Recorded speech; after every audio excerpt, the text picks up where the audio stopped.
Assalamualaikum warahmatullahi wabarakatuh, teman-teman sahabat moderator. Wah, Alhamdulillah kita jumpa lagi malam ini. Luar biasa kita kedatangan tamu ini ya, tamunya benar-benar luar biasa nih malam ini ya. Alhamdulillah, namanya Pak Ihsan. Damang Pak Ihsan. alhamdulillah baik Pak. Baik ya, terima kasih atas Ya, kehadirannya, kesediaan hadir untuk berbagi ini Pak Ihsan, berbagi cerita ya, sama-sama Pak. pengalaman-pengalaman, kemudian apa hal-hal yang mungkin di-share kepada teman-teman para eksportir atau calon eksportir. Nah, Iya. teman-teman, saya perkenalkan Pak Ihsan ini adalah pelaku ekspor. Produk yang diekspornya adalah produk buah-buahan. Ya. Nah, khususnya kalau mau tahu siapa eksportir terbesar manggis di Indonesia, nah ini dia orangnya ya. Jadi Wah, yang kelebihan diekspor itu Pak. manggis ya. Nah, jadi betul ya Pak Ihsan, yang diekspor Ya, manggis ya. betul betul Pak. Manggis yang utama, tapi juga selain manggis ada juga ya produk-produk Kita lebih prioritaskan manggis sih Pak. prioritasan manggis. Iya, Pantesan saya sekarang kalau mau nyari manggis di pasar udah susah. Rupanya diborong Pak Ihsan udah ya. dikirim semua ya Pak. Diekspor semuanya. Amin, mudah-mudahan Pak. Luar biasa ya. Ya, Iya, baik. Boleh memperkenalkan diri dulu Pak Ihsan, barangkali tinggal di mana, kemudian apa baik. nih perusahaannya, kegiatannya, silakan Pak Ihsan. Baik, Assalamualaikum warahmatullahi wabarakatuh. Salam sejahtera bagi kita semua. Perkenalkan, nama saya Ihsan Rahman. Saya dari PT Manggis Elok Utama di bagian operasional. Dan saya kebetulan tinggal di Bandung. Tinggal di Bandung ya, Iya, baik ya. untuk packing house sendiri ada di Sukabumi. Oh, packing house-nya ada di Sukabumi. Betul. Baik. Kemudian selain di Sukabumi, kita ada di beberapa tempat saya dengar. Packing house kita ada di Tasik, ada di Bali juga, Pak. Ada di Bali, ada di Tasik, dan di Sukabumi. Oh, Betul. semuanya packing house untuk manggis itu ya. Untuk manggis, Pak. Jadi manggis itu diekspor kemana, Pak Ihsan? Terus sekarang ke Cina, Pak. Ke Cina. Iya, betul. Jadi orang Cina itu suka manggis gitu ternyata. Iya, Ya. dia makan fresh gitu aja, Pak, manggisnya, Makan Pak. fresh. Nggak dia, bukan untuk diolah atau gimana, bukan, Pak. Makan fresh gitu aja. Oh, kemudian manggis itu dikirimnya pakai apa? Pakai udara atau pakai lewat laut? Ya, biasanya gimana volume, kalau awal-awal musim kan barang masih sedikit, Pak. Nah, kalau masih sedikit biasanya kita jalan pesawat. Ke pesawat, ya. Ya, kalau kira-kira cukup untuk kontainer ya kita jalan kontainer karena cost untuk kontainer kan lebih murah, Pak. Ya, ya. Jadi kontainernya tentu kontainer yang pakai pendingin ya, river Betul. kontainer. Betul. River kontainer ya. Kemudian satu kontainer itu bisa berapa ton kuantitinya, Pak Ihsan? Satu kontainer itu bisa 18 sampai 20 ton, Pak. Kontainer yang berapa feet? Itu 40 feet. 40 feet ya. Oh, ya, 40 feet 18. Oh, dikemas lagi pakai box itu ya? Iya, pakai keranjang. Oh, pakai keranjang ya, bukan? Betul, yang size-nya itu untuk 7,5 kilo bersih manggisnya, Pak. 7,5 kilo ya. Betul. Nah, kemudian manggis itu didapatkan dari mana, Pak Ihsan? Dari petani atau Pak perusahaan Pak Ihsan ada kebun sendiri atau gimana? Ya, selama ini kita ada Pak, kita ada kerjasama dengan kelompok tani, Pak. Dengan kelompok tani yang dulunya masih konvensional, dulunya bisa dibilang kayak seperti tengkulak, bandar gitu, Pak. Ya, kita ada komunikasi dengan beberapa bandar tengkulak karena ada regulasi tahun berapa yang mulai tahun 2014 yang harus berbentuk mulai dari perusahaan ekspor itu sendiri harus berbentuk badan hukum. Terus dari tata kelolanya ya harus jelas aturannya gitu, Pak, seperti dari petani masuk ke kelompok tani, dari kelompok tani ke perusahaan, alurnya seperti itu, Pak. Oh, gitu. Yang awalnya mungkin ada yang masuk dari petani, jadi lebih alurnya lebih tertata gitu, Pak. Lebih tertata, ya lebih tertata. Nah, kemudian gimana caranya Pak Ihsan itu bisa merubah, itu kan harus merubah merubah tata kelola, merubah kultur kali ya, yang biasanya mereka sudah terbangun bertahun-tahun, tiba-tiba harus ada bentuk kelompok tani, kemudian gimana itu cara waktu memulai ini? Itu awalnya kita bercerita dari sejarah dulu ya Pak ya. Ya, mangga. Awalnya itu saya kebetulan bekerja sekarang di Bank Eskrop itu dari perusahaan kakak sendiri Pak, punya Pak Haji Afer. Nah beliau yang merintis dari tahun 95. Beliau juga mulai dari ikut ke perusahaan perusahaan lain gitu Pak, ikut bekerja sampai dia itu. Jadi intinya dulu ada permintaan manggis kalau nggak salah untuk ke Taiwan. Ya jadi kakak itu misalkan datang ke Sumatera atau datang ke Jawa Barat, dia itu nggak tahu Pak lokasi manggis itu di mana. Dia tanya-tanya dari awalnya, dari mulai tanya-tanya terus mulai pendekatan, mulai dulu nggak ada aturan seperti apa-apa Pak. Ada barang, ada manggis, ada uang, langsung transaksi udah beres betul. Karena sekarang ada kewajiban yang untuk mungkin fokusnya untuk lebih ini Pak, untuk penelusuran Pak, sumber manggis di mana gitu. Makanya sekarang ada GAP Pak untuk registrasi kebun, betul. Ada kelompok tani gitu. Ada seperti itu. Intinya itu semua ini Pak, maksudnya ada nggak instan gitu Pak. Itu semua nggak instan. Tuh.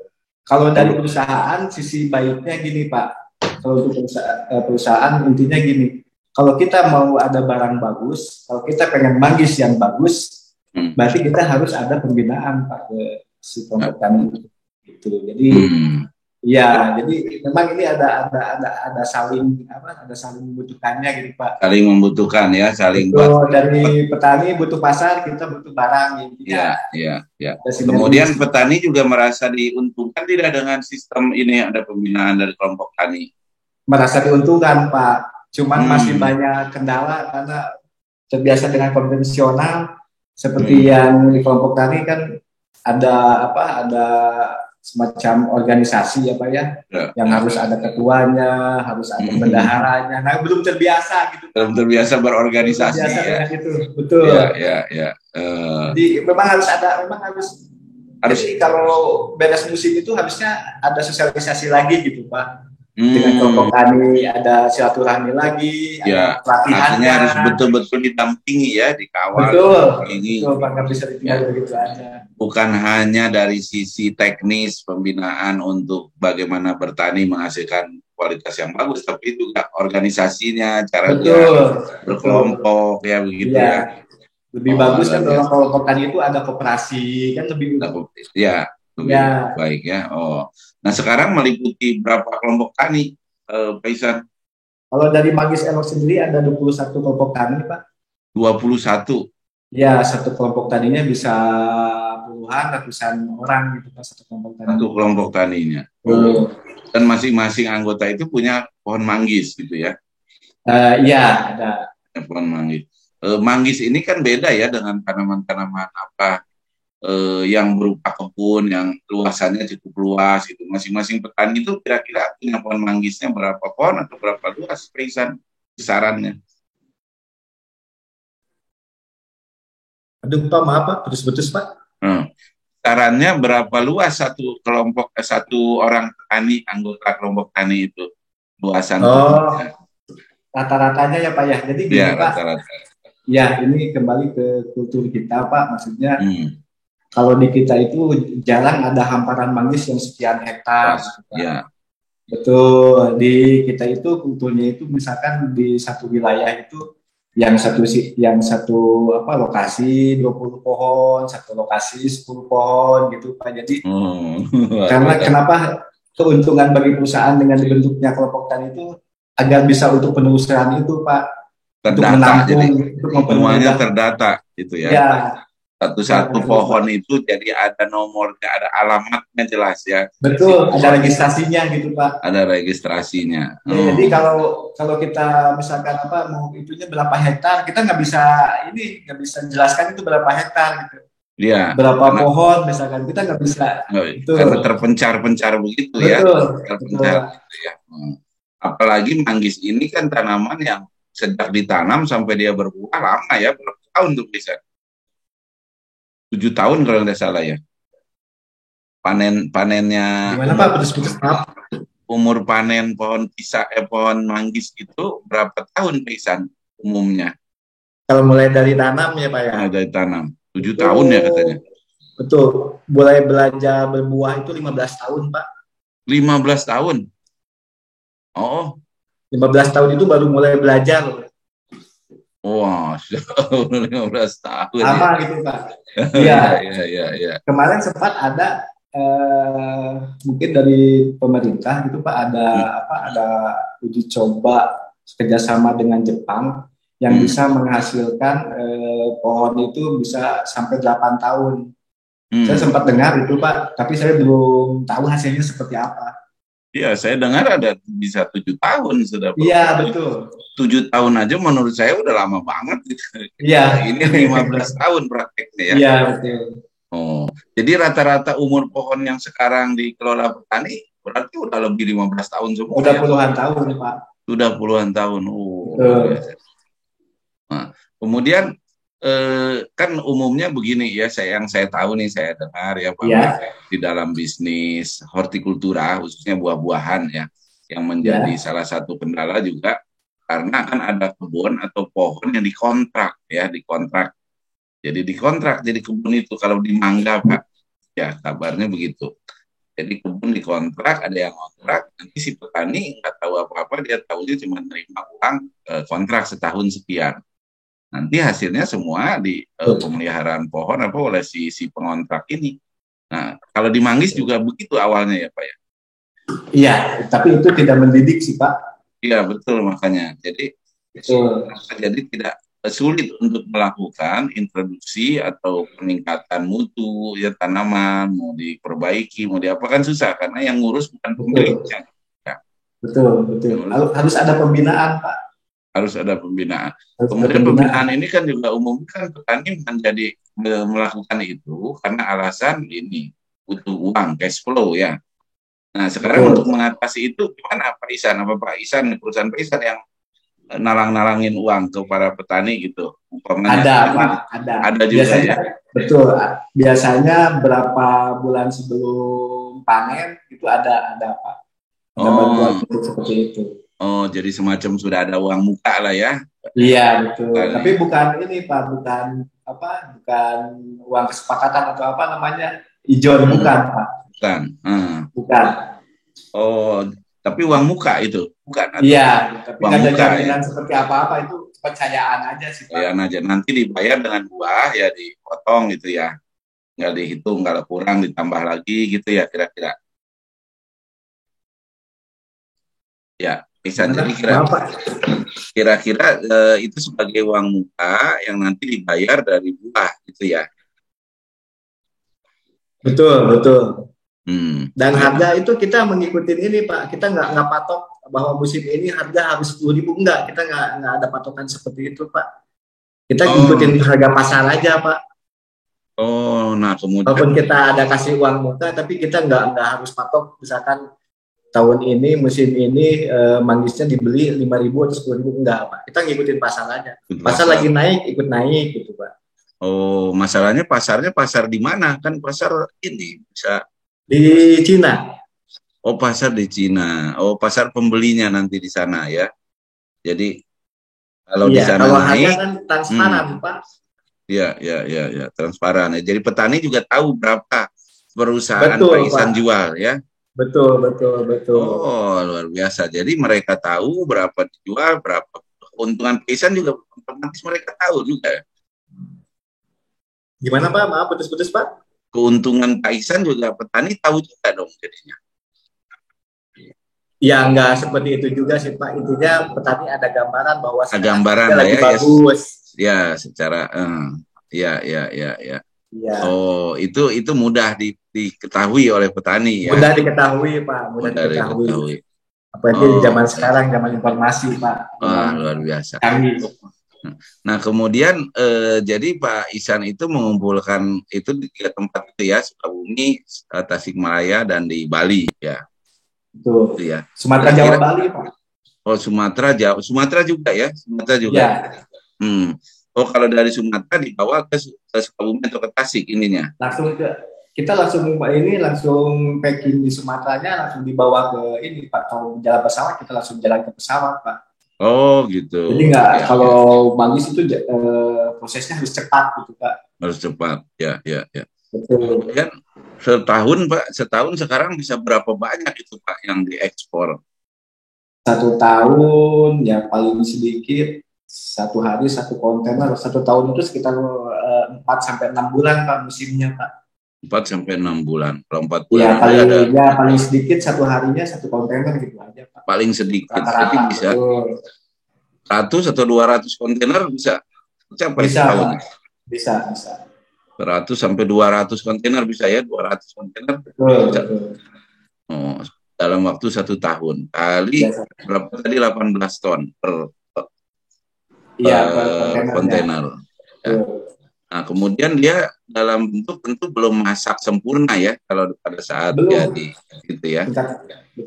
Tingkat kematangan sekitar 40-60% Pak tingkat kematangannya. Oh, masih 40-60. Jadi masih keras itu manggis ya? Iya, agak hijau ke merah-merahan gitu. Masih ada hijaunya ya, masih ada hijaunya. Betul. Oh, dengan begitu dia bisa sampai dimatang 100% berapa lama itu, Pak Isan? Itu dari sekitar 7-9 hari Pak, kan kita sampai pasar. Itu udah rata Pak sampai sana Pak. Oh, itu ya udah rata sampai di sana. Iya, warnanya udah sekitar 90%-an gitu Pak. Oh, ya. Nah, kemudian kalau pembinaan teknis apa yang dilakukan Isan supaya kan juga manggis kadang-kadang kalau kita buka manggis tuh suka kecewa ya, dalamnya ada sudah banyak semut, ada serangga, ada ulat, ada apa. Nah, itu gimana, apa yang dilakukan Isan untuk memelihara itu, menjaga kualitas? Ya itu Pak, kita beres musim biasanya ada seperti pelatihan, bukan pelatihannya, mungkin kita lebih ke silaturahmi sih Pak, sepertinya ya. Bentuknya bentuk silaturahmi, tapi isinya pelatihan gitu ya. Betul gitu. Datang ke setiap lokasi kita gitu Pak. Di situ kita ada intinya ada SOP yang harus ditetapkan gitu Pak. SOP yang nggak bisa, kita punya SOP sendiri yang bisa di-share untuk ini gitu Pak. Ya. Tahapan-tahapannya ya kita kasih teknisian, misalkan ini pemupukannya harus rutin, pencatatannya harus baik, seperti itu sih Pak teknisi. Ya. Dan itu rutin terus, setiap berapa lama itu dikunjungi si kelompok tani atau petani? Biasanya 4 bulan sebelum panen Pak, kita udah mulai sosialisasi Pak. Udah dikunjungi lagi ya, dikumpulkan. Iya, ada di lokasinya masing-masing. Dan terus nggak satu kali mungkin ketemunya ya, beberapa kali. Iya, kalau udah mulai masuk ke tahap sana kita udah mulai rutin Pak. Ikut mantau juga perkembangan si buahnya, kan kalau hujan dirontok lagi, seperti ikut memantau Pak. Tapi juga kelemahannya itu ya, kan kelemahan, artinya bisnis ini tidak bisa dilakukan sepanjang tahun ya Pak Ihsan ya. Betul. Hanya 4-6 bulan dalam waktu 1 tahun. Tergantung musim juga Pak kalau manggis. Oh ya, ada musim. Jadi kemudian kalau ketika nggak lagi musim, packing house-nya kosong berarti ya? Kosong Pak, nggak ada kegiatan. Nggak ada kegiatan. Oh, tapi karyawannya harus digaji terus karyawannya. Gimana Pak? Karyawannya digaji terus itu biarpun nggak ada kegiatannya. Enggak Pak, enggak. Enggak ya. Oh, jadi ada karyawan yang memang borongan ya? Ya betul. Tapi ya manajemen paling Pak yang ini Pak. Manajemen harus digaji. Ya. Oke. Nah, kemudian apa Pak kendala-kendala ini selama melakukan bisnis ekspor manggis ini, apa yang pernah dialami Pak Ihsan? Maaf Pak, putus Pak. Pak Ihsan, apa kendala-kendala yang pernah dialami selama berbisnis ekspor manggis ini Pak Ihsan? Ya, Pak. Dulu kita pernah sempat di bench Pak. manggis dari kita itu. Ya, yang sehingga ya kita di stop Pak ekspor manggisnya sama Cina Pak. Karena waktu itu ada isu manggis kita itu mengandung kandungan biji besi atau gimana lah, saya kurang paham juga. Intinya manggis kita nggak bisa langsung untuk kirim ke Cina Pak. Oh, gitu. Ya, sehingga kita manggis itu bisa masuk dulu ke Thailand, masuk dulu ke Malaysia gitu Pak. Untuk sampai ke transit dulu gitu, yang untuk operasionalnya sangat besar gitu Pak. Seperti itu. Oh, selama berapa lama itu juga, selama berapa lama kejadian itu di band? Itu sekitar 2-3 tahun Pak. 2-3 tahun. Oh, lama juga ya. Ya. Kemudian dengan pembicaraan antar pemerintah lah mungkin ya bisa berjalan kembali. Betul. Sekitar tahun 2014 baru dibuka lagi Pak, yang bisa direct langsung ke Cina. Oh, dan terus sampai sekarang ya. Kebetulan saya sendiri Pak waktu itu yang mendampingi tim dari GACC Cina Pak, dengan teman-teman perusahaan yang lain. Intinya ada dorongan dari perusahaan-perusahaan juga ke pemerintah untuk biar segera didayakan lagi itu untuk kirimnya. Nah, terus bisa berjalan lagi dengan apa yang dilakukan itu harus lewat packing house itu ya, harus Ya. Jadi gini Pak, kita mengundang pihak dari Cina.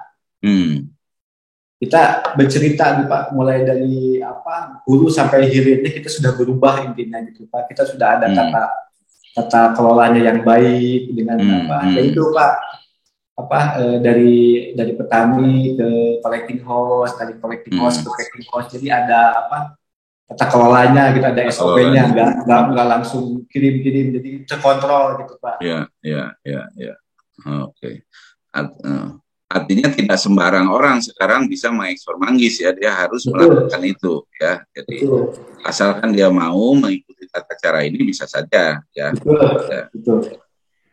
Kemudian kenapa dipilih negara Cina Pak San? Apa memang permintaannya paling besar? Permintaannya Pak, sampai sekarang kita belum pernah tercukupi untuk itunya Pak, untuk permintaan Pak. Misalkan target nih musim ini kita dalam satu tahun ini misalkan 500 kontainer, kita belum pernah sampai Pak. Oh, targetnya 500 besarnya kontainer. Pasarnya belum pernah tercapai. Paling tinggi belum pernah Pak. Paling tinggi, paling banyak bisa berapa kontainer? Ya, sekitar 400-an lah Pak. 400 kontainer. Ya, itu contoh misalkan ya. Oh, luar biasa ya, itu kendalanya itu Saking besarnya Pak pasar di sana Pak. Saking memang kan negara yang luas. Ya, penduduknya banyak. Kalau suka sesuatu luar biasa ya ininya pasarnya ya. Tapi gini Pak, itu ada kendala juga, maksudnya gini Pak. Kita kalau Thailand jalan, kan kita kompetitornya cuma Thailand nih Pak. Nah, kalau Thailand jalan kita berhenti Pak. Oh gitu. Iya, karena kita kalah Pak sama Thailand. Kalah harga? Iya, operasionalnya jauh kan Thailand, maksudnya bisa lebih murah karena kan dekat. Iya, karena dekat. Kontainer aja bisa sampai pasar sekitar 3 hari lewat darat. Nah, lewat laut dulu bisa sampai 1 minggu lebih Pak, sampai 2 minggu lebih sampai. Oh iya. Nah, tapi musimnya bersamaan tidak Thailand dengan Indonesia? Yang sudah terjadi ada juga ya yang berhimpitan, tapi juga tidak seluruhnya sama ya. Betul. Ada di mana Indonesia panen, Thailand belum panen gitu ya. Ada begitunya ya. Ada periode di mana Indonesia panen, Thailand tidak panen begitu ya misalnya. Ada, betul. Tapi kalau Thailand sudah terprediksi sih Pak, biasanya bulan 4 itu pasti panen Pak. Bulan 4. Mereka berapa lama panen Thailand itu, Pesan? Apa? Thailand itu berapa lama kalau dia panen? Hampir sama sih Pak. Hampir sama ya. Nah kalau Hampir di sama Indonesia, kalau waktunya. kalau Indonesia nih Nah, mulai kapan panen, Pak Isan? mulai bulan 10 Pak. Mulai Oh, bulan bulan 10, bulan 10. 11 biasanya kalau cuacanya normal sesuai dengan Ya, kalender Parisnya Pak. ya betul. Ya memang kan musimnya berbeda. Kalau kita sedang musim hujan, di Thailand musim panas. Kebetulan begitu Iya, Pak. Jadi iya, apa kan ininya berbeda ya musim dia betul. dia ada apa region untuk musimnya yang memang berbeda di Indonesia Betul, dengan Thailand kebalikan kita musim kemarau di sana musim hujan gitu. betul, Jadi itu betul. juga mungkin cuman memang ada yang overlap juga ya. Overlap juga. Ya kemudian ya tadi cerita ininya ya kendala yang bisa dihadapi. Kalau ininya Pak, apanya sukanya kan ada suka ada duka. Nah ini sukanya kalau ininya apa? Ekspor manggis ini masih berjalan terus tentu ini Kalau wah dari apanya cuannya gede nih cuannya. gimana Pak? Tentu cuannya gede nih. Ya itu relatif sih Pak. Iya, iya. Itu gimana kalau kita kan bergantung sama alam Pak. Kadang satu satu musim itu setahun itu nggak ada musim pernah Pak.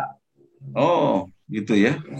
Itu Kalau apa itu makanya Pak? Kalau kemarau panjang atau kalau musim hujannya panjang dia nggak ada panen? kalau hujan terus jelek kemanggisnya Pak. Kalau panas terus jelek juga gitu Gue Pak. Harus juga. seimbang.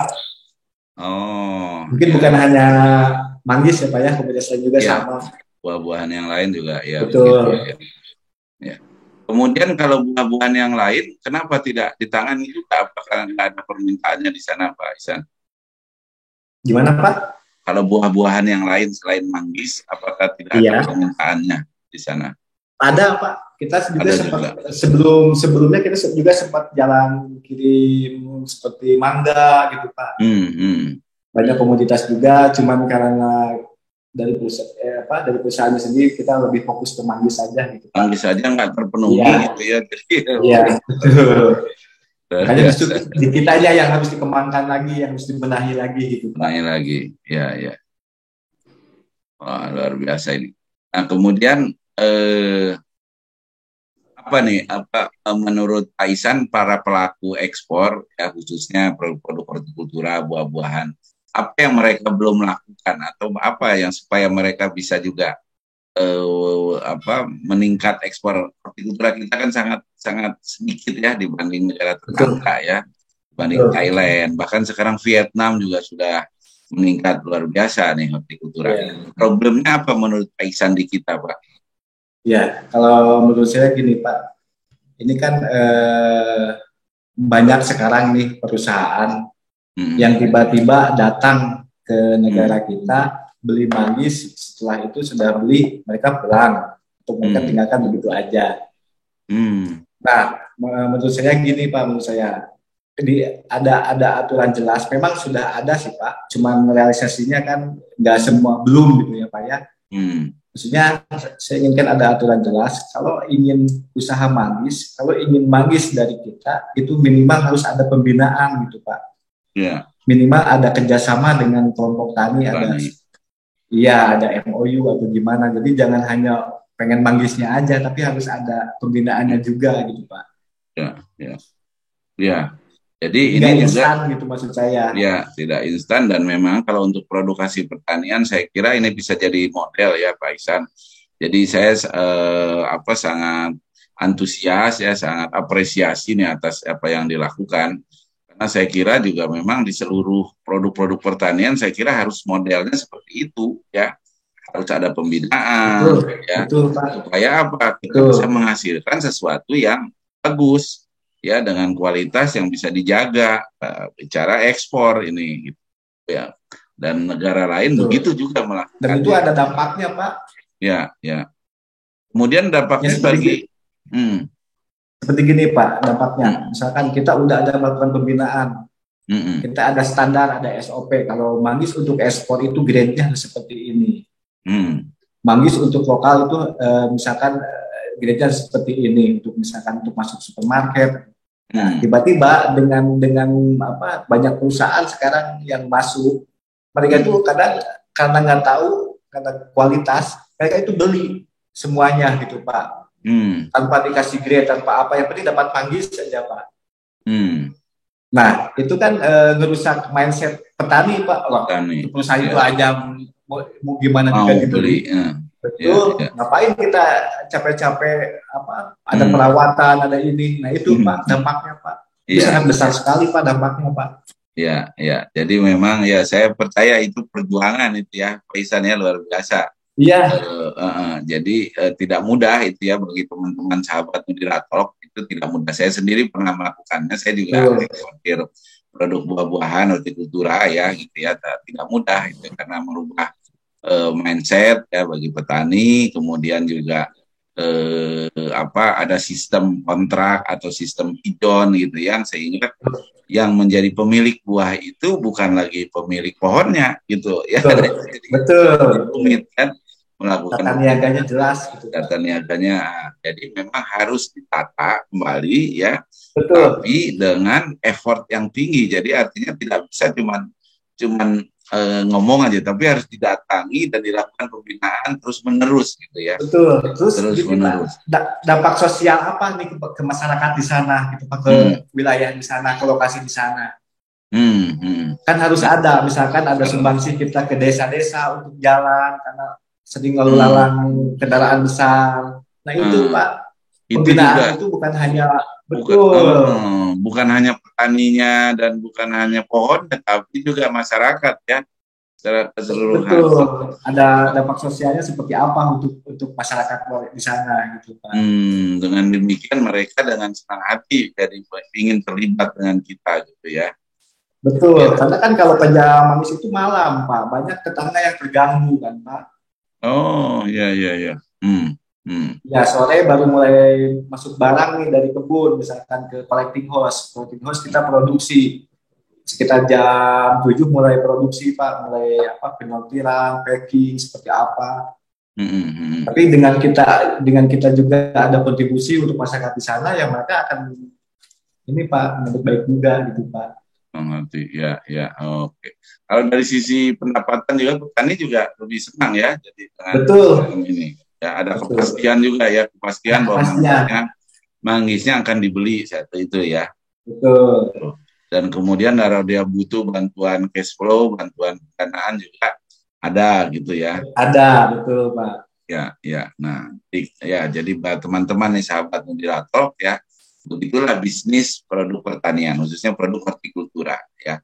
Dan kenapa kita juga masih terus terang saja kalah dengan negara tetangga ya, khususnya Thailand satu, dan sekarang Vietnam. Vietnam itu sudah lebih tinggi daripada Thailand, Pak Ihsan, ekspor ini buah-buahannya sudah lebih tinggi.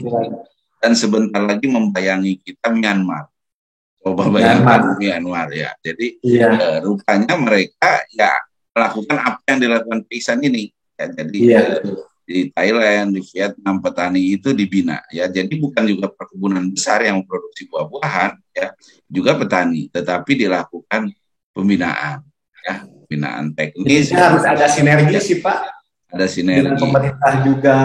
Terus kembali pemerintahnya fokus enggak gitu Pak? Fokus enggak ke agribisnis seperti ini? Ya, luar biasa. Baik, sebelum kita akhiri, barangkali Pak Ihsan ada tips atau pesan-pesan nih untuk teman-teman ya, pendengar atau sahabat Nudiratalk yang menyaksikan acara ini ya, khususnya para anak muda, Pak Ihsan, para kaum milenial, mungkin juga generasi Z ya, pesan-pesan buat mereka berkaitan dengan bisnis ekspor nih, apa dari Pak Ihsan, silakan Pak Ihsan. Apa ya? Ya mungkin kalau ke saya lebih ke fokus untuk satu hal itu Pak. Jadi misalkan kita kalau mau terjun di manggis, ya kita harus dalami manggis itu seperti apa. Anggap aja manggis itu ada nyawanya, kita ada komunikasi, ada interaksi, dalami dulu semua gitu Pak, alurnya seperti apa.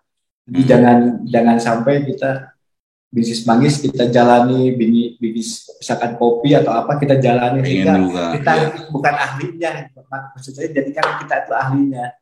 Dan itu nanti akan berjalan dengan sendirinya gitu Pak.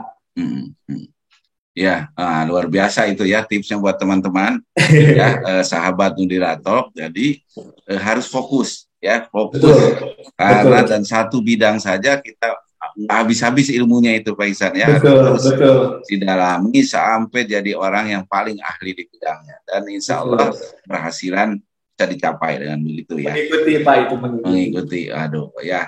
Terima kasih ini Pak Iksan Baik, atas waktunya ya, sudah baik, berkenan sama-sama Pak. berbagi, mudah-mudahan bermanfaat, bisa menginspirasi Amin. teman-teman semua ya, teman-teman sahabat Mendidatok ya. Terima kasih juga berkenan untuk menyaksikan ya, jangan lupa ya di like ya. Kemudian juga di-share, barangkali juga ada teman-teman yang butuh yang mendapat manfaat daripada video ini. Kemudian juga kalau ada komen, kalau ada pertanyaan, baik untuk Pak Ihsan juga silahkan di kolom komentar ya. Nanti akan kami teruskan dan Pak Ihsan juga bisa jawab ya. Jangan juga lupa juga lonceng notifikasinya dihidupkan. Baik, ini adalah episode yang ke-36. Terima kasih Pak Ihsan, mudah-mudahan sukses selalu Sama-sama Pak, bisnisnya amin ya. bersama. Sampai ketemu lagi ya insya Allah. Ya baik, terima kasih. Assalamualaikum warahmatullahi wabarakatuh. Waalaikumsalam warahmatullahi wabarakatuh.